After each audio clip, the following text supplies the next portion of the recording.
Avanços científicos e tecnológicos nos permitiram uma vida mais longa e saudável. Hoje, vivemos 30 anos mais que nossos avós. E isso é, com certeza, uma grande revolução social. Mas o número crescente de idosos e muito idosos já é uma questão política também e de saúde pública. Por outro lado, o idoso brasileiro está se tornando cada vez mais engajado na sociedade, com espaço na mídia e atenção do mercado de consumo, lazer e turismo. Mas e o futuro? A população idosa vai continuar a crescer? Quem são os novos idosos? E quem vai pagar a conta das aposentadorias? Sobre tudo isso, vamos conversar agora com os nossos convidados. Solange Canso, pesquisadora do IPEA, doutora em saúde pública pela Fiocruz, com trabalhos em demografia e envelhecimento populacional. Heloísa Adler, doutora em psicossociologia pela UFRJ, psicanalista formada pela Sociedade Brasileira de Psicanálise do Rio de Janeiro. Ela é especialista em gerontologia. E Renato Veras, que será o nosso debatedor convidado. Ele é médico, gerontologista, diretor da Universidade Aberta da Terceira Idade e doutor PhD pelo Guy's Hospital da Universidade de Londres. O programa Pensares começa agora.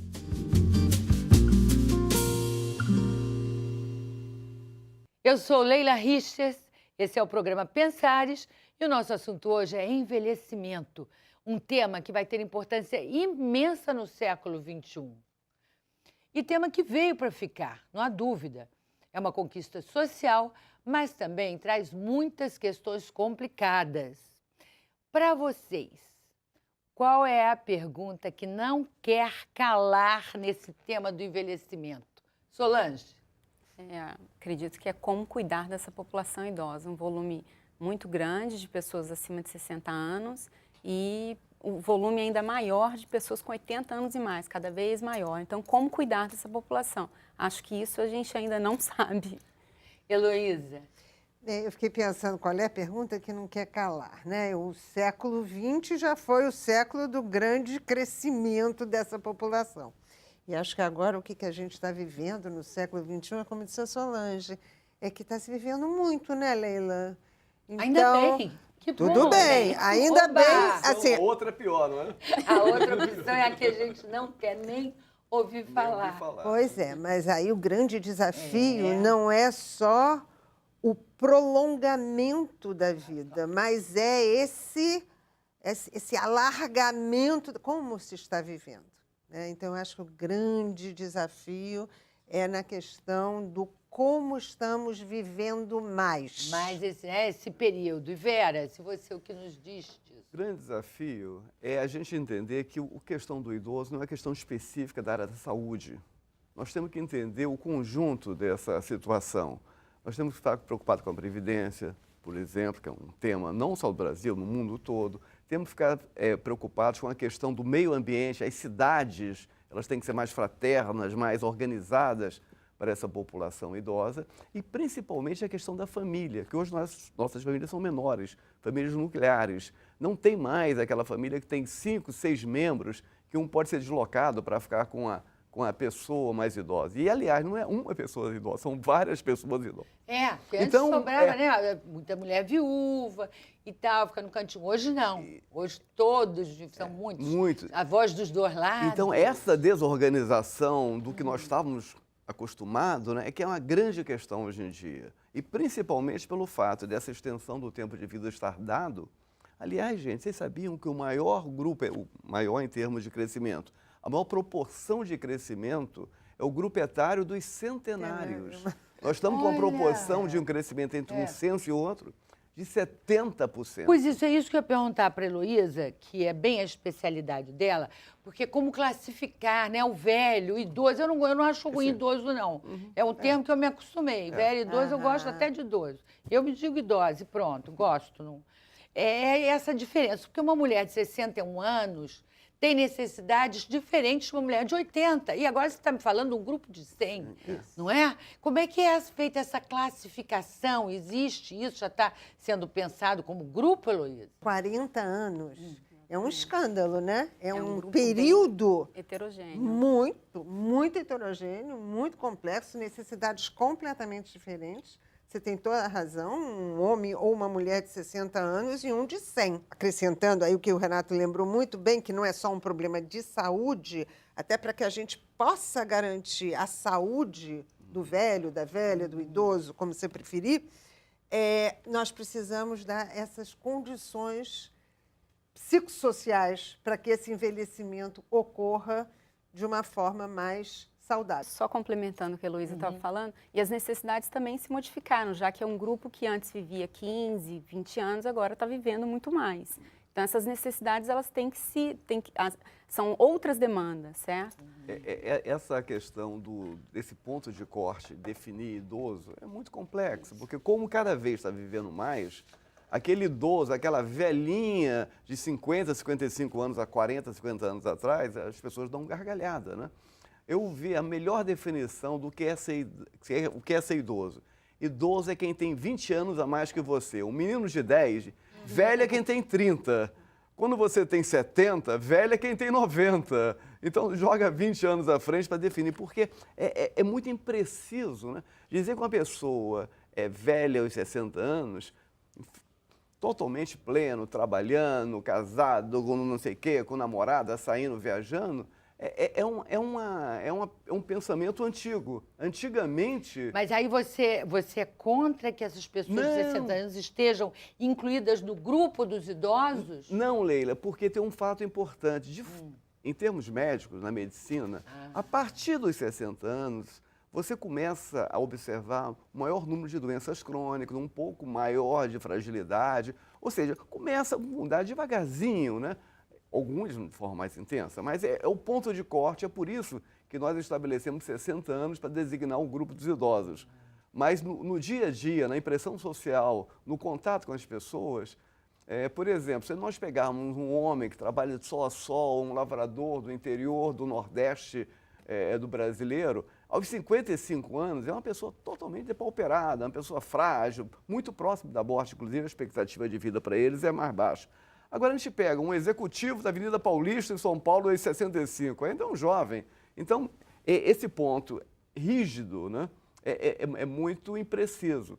É importante você ter uma definição, até para em termos demográficos, saber qual é a faixa que nós começamos a demarcar como idoso. Então, usa 60 anos. Mas no dia a dia, no contato, nas relações e até na própria estruturação de programas, obviamente diferente. Agora, para a gente terminar esse bloco, eu queria saber de vocês se o Estatuto do Idoso está funcionando, tá, Luiz? Junto com o Estatuto também tem a Política Nacional do Idoso e, inclusive, agora, no mês de outubro, vai ser lançado um livro sobre 20 anos após a PNI, na verdade, 22 anos após a PNI. Na verdade, na prática, não evoluiu tanto, não foram colocadas em práticas todas as áreas que foram colocadas na PNI, previdência, assistência, saúde. A gente não avançou muito na prática sobre isso. Sobre a garantia de renda, sim, se avançou. A gente teve um avanço na garantia de renda, mas a gente precisa avançar mais. Hoje o debate da previdência é bastante complexo, controverso e tem que ser mudado, mas eu acho que existem, essas mudanças elas têm que ocorrer considerando outros fatores, como ocupação, que o Renato estava falando, sexo, raça, regiões. Isso tem um impacto. Nós temos um envelhecimento, não é homogêneo no país. O envelhecimento é heterogêneo em todas nas regiões do Brasil. Então, acho que isso tem que ser considerado. Por isso que é muito complexo. Você não pode definir uma única regra para todos. Entendi. Então, muito bem, nós vamos agora para um brevíssimo intervalo. Voltamos em seguida para continuar a conversa sobre envelhecimento, um tema que, de forma crucial, vai transformar a sociedade do futuro. A gente volta já.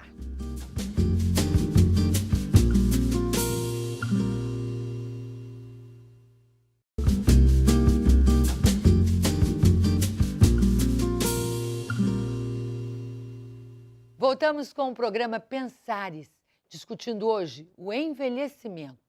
Um tema que terá, com certeza, cada vez mais importância nas nossas vidas e para a sociedade como um todo.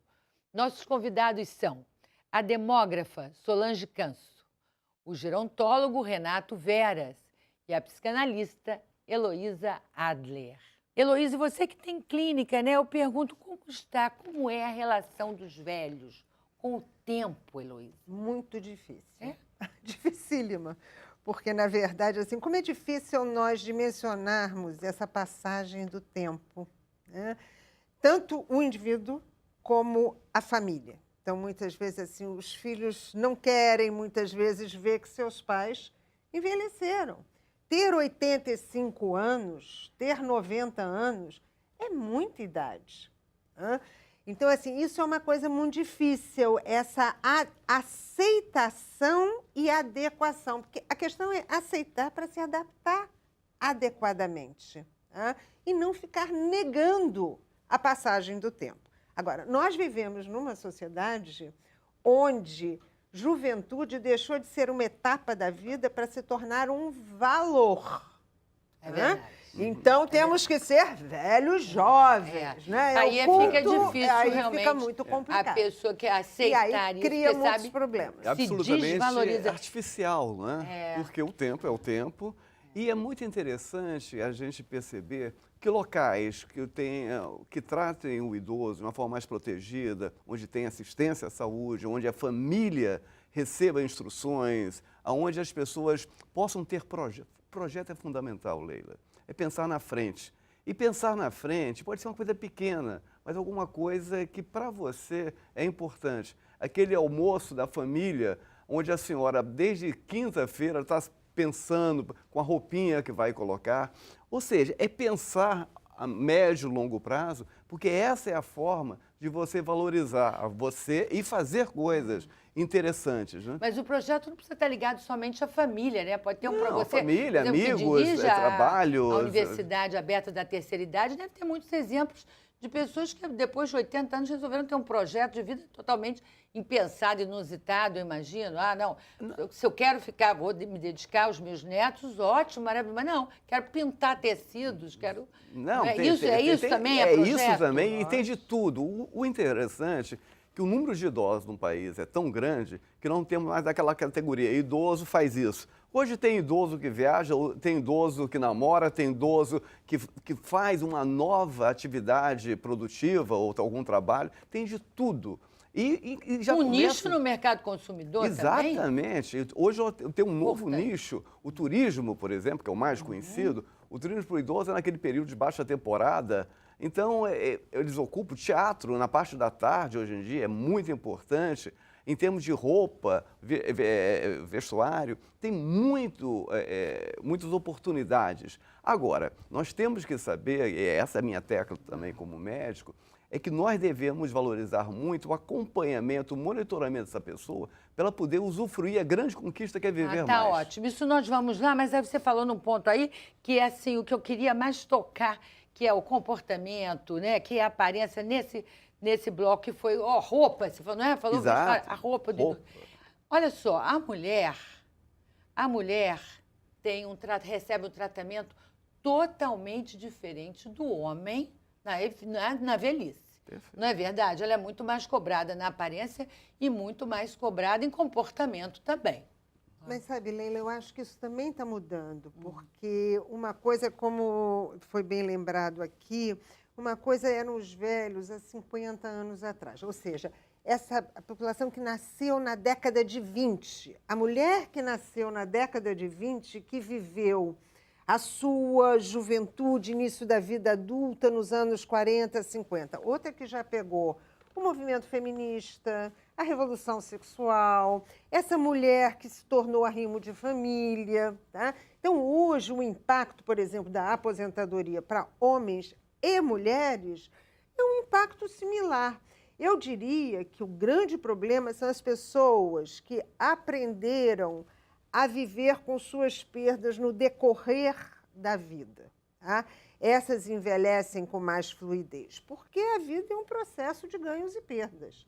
Então, por exemplo, o que a gente observa no momento da aposentadoria? Quem não desenvolveu outros interesses, outros projetos, só focado no trabalho como a única fonte de alimento psíquico, econômico, social, aí o momento da aposentadoria é trágico.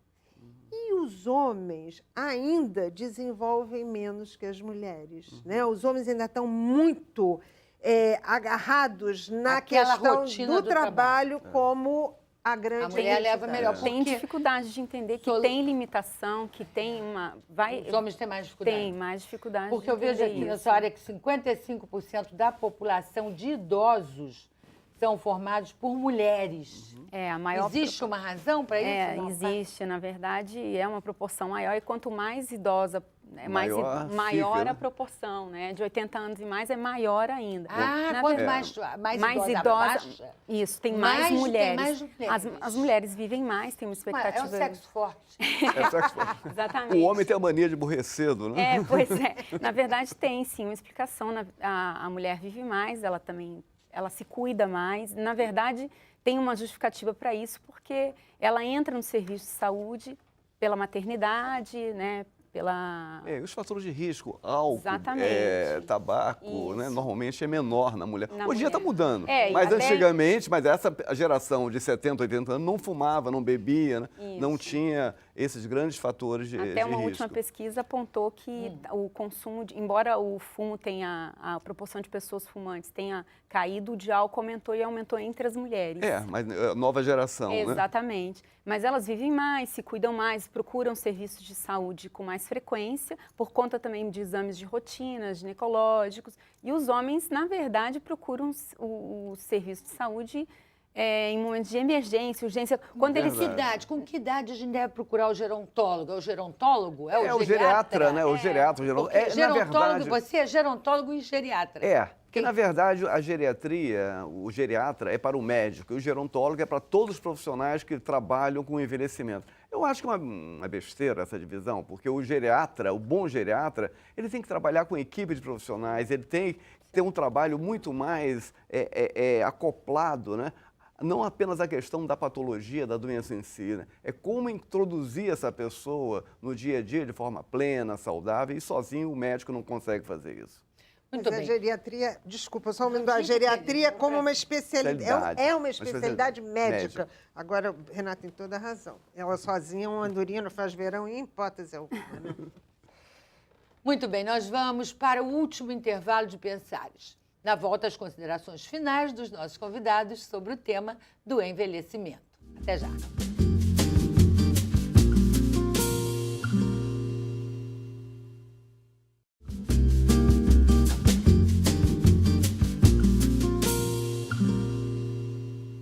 Voltamos com o programa Pensares, discutindo hoje o envelhecimento. Um tema que terá, com certeza, cada vez mais importância nas nossas vidas e para a sociedade como um todo. Nossos convidados são a demógrafa Solange Canso, o gerontólogo Renato Veras e a psicanalista Heloísa Adler. O que de fundamental as pessoas devem fazer para se preparar para a velhice, Solange?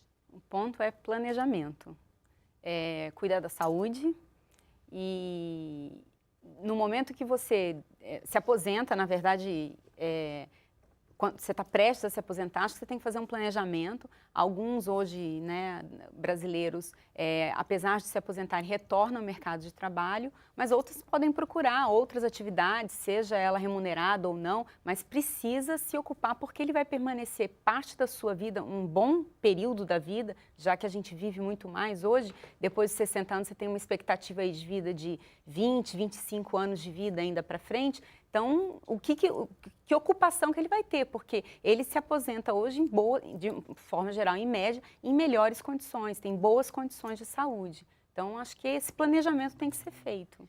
E vocês sentem que está havendo, de alguma forma, um empoderamento da velhice hoje com essas aposentadorias satisfatórias? Sim, tem empoderamento.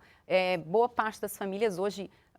Parte das famílias tem pelo menos um idoso morando e recebe algum tipo de benefício. E isso, em alguns casos, na verdade, em grande parte dos casos, é o que sustenta a família. É uma boa parte da remuneração daquela família provém dessa aposentadoria, desse benefício. Então, isso empodera o idoso, ele passa a ter um papel importante dentro do domicílio da família dele. Isso é bom, Heloísa? Pois é, isso é muito bom, mas nem tudo são rosas, né? Na verdade, tem muita coisa que a gente não consegue planejar. E uma das principais é assim, a doença não pede, por exemplo, licença para entrar. É óbvio que velhice não é sinônimo de doença. E agora, ocorre que quanto mais a gente vai ficando mais velho, vai tendo mais intercorrências na saúde do corpo físico. O que me preocupa, Leila, é que tem muitas coisas que são da ordem do imponderável. Então, o que a gente tem que se planejar é conviver com o imponderável, com o acaso e com as perdas. Você imagina, Vitor Hugo, poeta, no início do século XIX, ele falou o seguinte: espero que você, sendo jovem, não queira amadurecer rápido demais. E sendo maduro, não insista em rejuvenescer. E sendo velho, não cultive o desespero, porque toda a idade tem o seu prazer e a sua dor. Então, eu acho que esse talvez seja o grande planejamento, que nós possamos, nós humanos, conviver com o prazer e a dor de cada etapa da vida, de cada momento da vida, e a velhice é a última etapa do ciclo vital. Agora, Na verdade, eu concordo. Quando eu falo do planejamento, é para minimizar esse processo, porque sim, concordo plenamente com o que ela está falando. Nem tudo são rosas, nem tudo é muito cor-de-rosa. A grande questão é que antigamente, quando a gente falava planejar para o idoso, era um absurdo. Como? É o momento da morte. Acabou de é finitude. Seu período de trabalho, a morte está chegando. Beira do abismo, hoje em dia quase, mudou. não era, o maior período hoje em dia é esse período da terceira idade ou do velho. Porque a criança, o adolescente, até os 16, 18 anos. Depois tem um período maduro, período de trabalho, que hoje em dia se estende muito mais, até os 60. E hoje, quando as pessoas chegando aos 100 ou 90 e tantos anos, são 40 anos de vida. Ou seja, se você não planejar, se você não pensar à frente, gente, ninguém pode jogar fora 40 anos de vida. Não, agora eu quero saber uma coisa que eu não queria né? deixar para todo mundo. fechar o programa sem saber. Há necessariamente um decréscimo da capacidade cognitiva na velhice? Sim. Então, a partir dos 85 anos, isso está na literatura, a probabilidade de um declínio cognitivo, de um comprometimento cognitivo, passa a ser, em cada 2, uma pessoa começa a ter um comprometimento cognitivo. Isso é muita coisa. Muita coisa. Então, mas assim, existem pessoas que não têm. Existe, mas é nessa... Menos. Dá para compensar, Heloísa, com experiência? Dá. Isso é muito compensar. importante, que a gente chama de fazer um bom armazenamento no decorrer da vida. Não é lá na frente, não é assim, quando virou idoso, começa, né? Exatamente. Não é correr atrás do prejuízo. Você tem a dispensa muito farta, te falta um ingrediente, você consegue fazer a tua receita bem feita, não é? É a mesma coisa com a cognição. O que é bom para os idosos é bom para todo mundo?